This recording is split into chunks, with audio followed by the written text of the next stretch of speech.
प्रिय विद्यार्थियों नमस्कार। तो हमारा समास टॉपिक चल रहे हैं।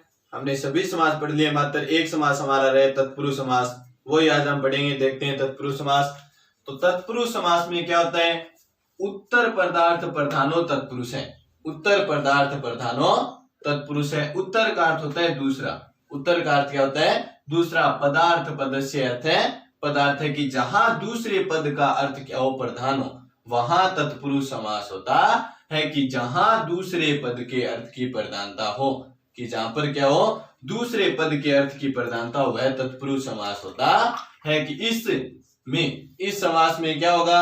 उत्तर पद यानी दूसरे पद की क्या होती है? प्रधानता होती है। और उसी पद के अनुसार हम क्या विभक्ति का प्रयोग करते हैं। हमने सबसे पहले समासों का परिचय पढ़ा था, तो उस दिन हमने पढ़ा था भी तत्पुरुष समास के दो भाग होते हैं, दो प्रकार का तत्पुरुष समास होता है, एक तो समानाधिकरण और एक व्यतिकरण। तो समानाधिकरण हम पढ़ के आ चुके हैं, क्योंकि हमने कर्मधारय और द्विगु समास पढ़ लिया, वही क्या समानाधिकरण तत्पुरुष के भाग है। आज हम पढ़ेंगे व्यतिकरण। तो सबसे पहली बात तो हमारे समझ में आनी चाहिए, जिस समास में दूसरा पद प्रधान हो, उत्तर पदार्थ प्रधानो तत्पुरुष है, कि जहां दूसरे पद की प्रधानता हो और उसी पद के अनुसार हमें क्या विभक्ति का प्रयोग करना है। उसी पद के अनुसार क्या करेंगे? विभक्ति का प्रयोग करेंगे। तो तत्पुरुष समास है वो कारक की विभक्तियों का लोप होता है। तत्पुरुष समास में क्या होता है? कारक की विभक्तियों का लोप होता है। और यह समास पर मुख्यतः 6 प्रकार का होता है। विभक्तियां हमें पता है 7 होती हैं, लेकिन ये कितने प्रकार का होता है? 6 प्रकार का, क्योंकि प्रथमा विभक्ति है वो कर्ता के लिए प्रयुक्त होती है और वहां पर तत्पुरुष समास नहीं होता है। तो द्वितीय से लेकर सप्तमी विभक्ति तक हमारा कितने प्रकार का होता है? तत्पुरुष समास 6 प्रकार का। जिस प्रकार कारक में हम विभक्तियों का प्रयोग करते हैं, उसी प्रकार तत्पुरुष समास में विभक्तियों का प्रयोग किया जाएगा। जैसे मान लो उदाहरण हमारे पास आ गया ग्राम गतय। क्या आ गया? ग्राम गतय यानी गांव को गया। अब देखो हिंदी में कर्म कारक का चिन्ह होता है कर्म को, कर्ता ने कर्म को, कर्ता ने कर्म को। तो कर्म कारक में संस्कृत में हमेशा के द्वितीय विभक्ति प्रयुक्त की जाती है। कौन सी विभक्ति आती है संस्कृत में? हमेशा कर्म कारक में द्वितीय विभक्ति। इसका अर्थ क्या हुआ? ग्रामम, ग्राम गतय यानी गांव गया। तो गांव को गया, तो गांव को गया, को चिन्ह आ गया, कौन से कारक है? कर्म कारक है। तो यहाँ पे हमें पता है इसका समास विग्रह करेंगे तो हमें कौन सी विभक्ति प्रयुक्त करनी पड़ेगी? द्वितीय विभक्ति। तो ग्रामम गतय क्या आ जाएगा? ग्रामम गतय। की तत्पुरुष समास का समास विग्रह करने का सबसे सरल तरीका यही है कि सबसे पहले हम शब्द के जो समस्त पद है उसके अर्थ पर जाएं। उस समस्त पद का अर्थ क्या निकलना है? तो ग्राम गतय का अर्थ क्या निकला? गांव को गया, गांव को गया। अब को चिन्ह आ गया कि नहीं आ गया? गांव को गया। को चिन्ह कौन से कारक का होता है? कर्म कारक का। कर्म कारक के लिए हम संस्कृत में कौन सी विभक्ति प्रयुक्त करते हैं? द्वितीय विभक्ति। तो यहाँ पे कौन सी विभक्ति आएगी? द्वितीय विभक्ति। ग्रामम गतय, ग्रामम गतय गांव को गया। उत्तर पर दूसरा पद प्रधान क्यों हुआ? क्योंकि यहाँ गतय के योग में कौन सी विभक्ति आई है? द्वितीय विभक्ति। तो हमने यही बात ऊपर पढ़ के हैं कि यहाँ उत्तर पद यानी दूसरे पद की प्रधानता होगी, उसी के अनुसार किसका प्रयोग किया जाएगा? द्वितीय विभक्ति का। तो यहाँ गतय के योग में कौन सी विभक्ति प्रयुक्त की गई है?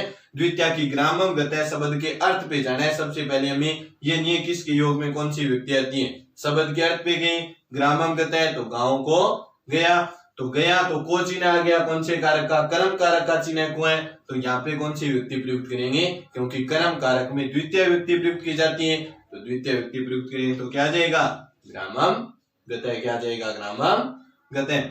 अब इसी प्रकार दूसरा उदाहरण आ गया सुख प्राप्त है। क्या आ गया? सुख प्राप्त है, सुख को प्राप्त किया हुआ। अर्थ क्या रहा है? सुख को प्राप्त किया, यानी जिसने सुख को क्या कर लिया? प्राप्त कर लिया।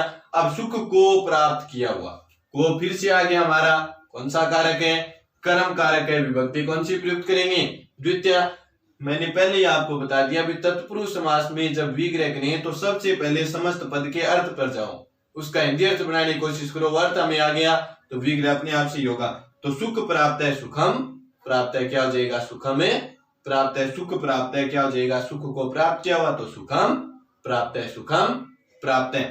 अगला है नरक पतित है। नरक पतित है यानी नरक में गिरा हुआ, नरक में गिरा हुआ। अब यहाँ पे चिन्ह तो मिया है, हमें पता है अधिकरण कारक का चिन्ह में और पर होता है। लेकिन यहाँ अधोगति होगी, नीचे की ओर गति होगी, तो यहाँ पे भी क्या है, द्वितीय विभक्ति का प्रयोग किया जाएगा। यहाँ पे चिन्ह है तो मैं जरूर आपको मैं बोल रहा हूँ भी नरक में गिरा हुआ। अब हमारा दिमाग जा रहा है भी सर अभी तो को चिन्ह से कर्म कारक की विभक्ति कर रहे थे, यहाँ पे मैं चिन्ह बोले लेकिन विभक्ति द्वितीय करेंगे यहाँ पे, तो यहाँ पे क्या है, अधोगति होगी। इस कारण में क्या है, इसलिए मैं कह रहा हूं अर्थ पे जाना है, हमें किस पे जाना है, अर्थ पे। नरक पतित है तो क्या हो गया, विग्रह करेंगे भी नरक में गिरा हुआ, तो नरकम पतित है, नरकम पतित है। कि तत्पुरुष समास में समस्त पद के अर्थ पे जाना है हमें। सबसे पहले किस पे जाना है, समस्त पद के अर्थ पे।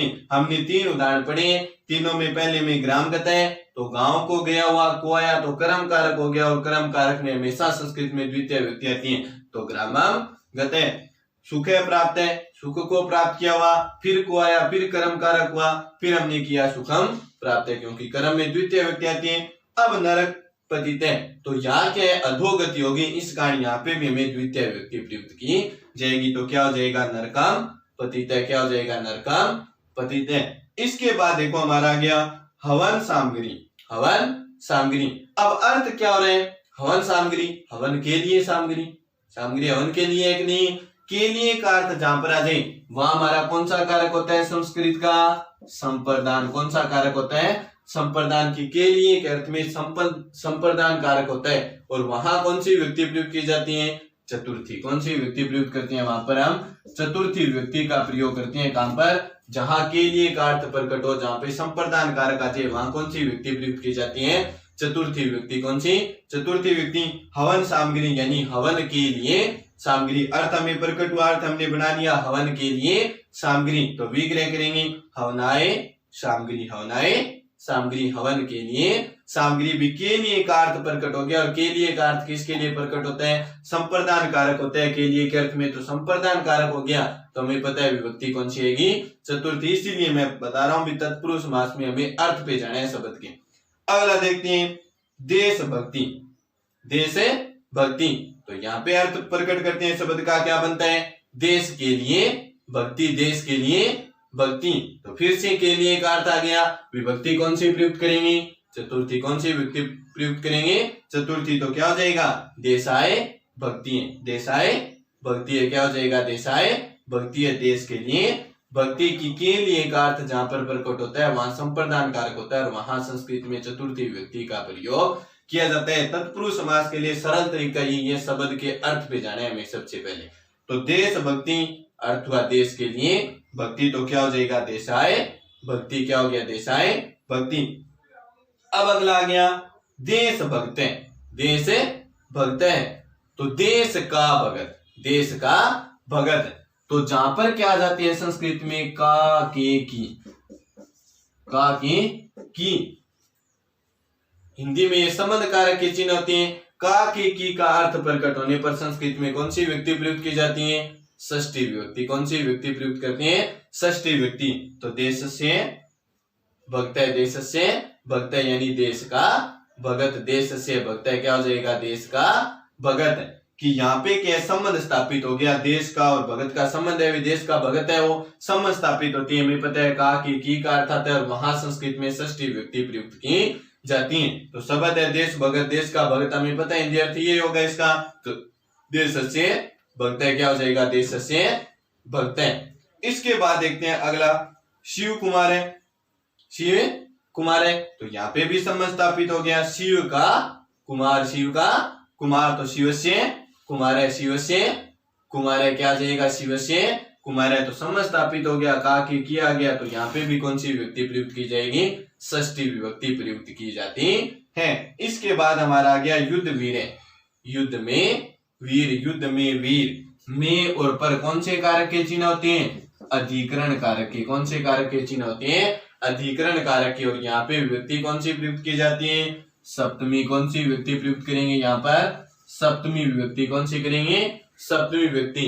तो क्या आ जाएगा, युदे वीर। क्या आ जाएगा, युदे वीर। क्या आएगा, युदे वीर। इसके बाद हमारा आ गया वाक्पटु, वाक्पटु यानी वाक का अर्थ वाणी, वाक का अर्थ वाणी, वाणी में चतुर, पटु का अर्थ होता है चतुर, बोलने में चतुर, तो वाची पटु। वाक शब्द में हम करेंगे षष्ठी व्यक्ति, तो क्या हो जाएगा, सप्तमी व्यक्ति करेंगे तो क्या हो जाएगा, वाची पटु क्या होगा वाची पटु यानी वाणी में चतुर। इसके बाद हमारा आ गया वृक्ष पतिते। वृक्ष से पतिते, वृक्ष से गिरा हुआ, वृक्ष से गिरा हुआ। तो वृक्ष से गिरा हुआ से आ गया, किसका अर्थ प्रकट हुआ? से अलग होने का अर्थ, क्योंकि वृक्ष से गिर गया तो वृक्ष से अलग हुआ नहीं हुआ, अलग होने का अर्थ प्रकट होता है। वहां हमारा कौन सा कारक होता है?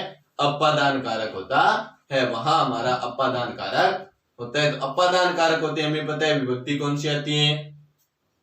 पंचमी। कौन सी आती है? पंचमी।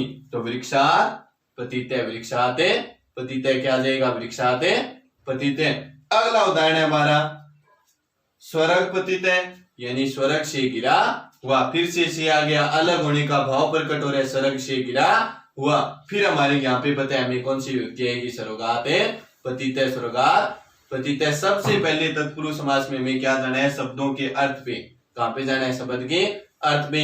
इतना ही है तत्पुरुष समास। आज के लिए इतना ही। जयतु संस्कृतम जयतु भारतम। धन्यवाद।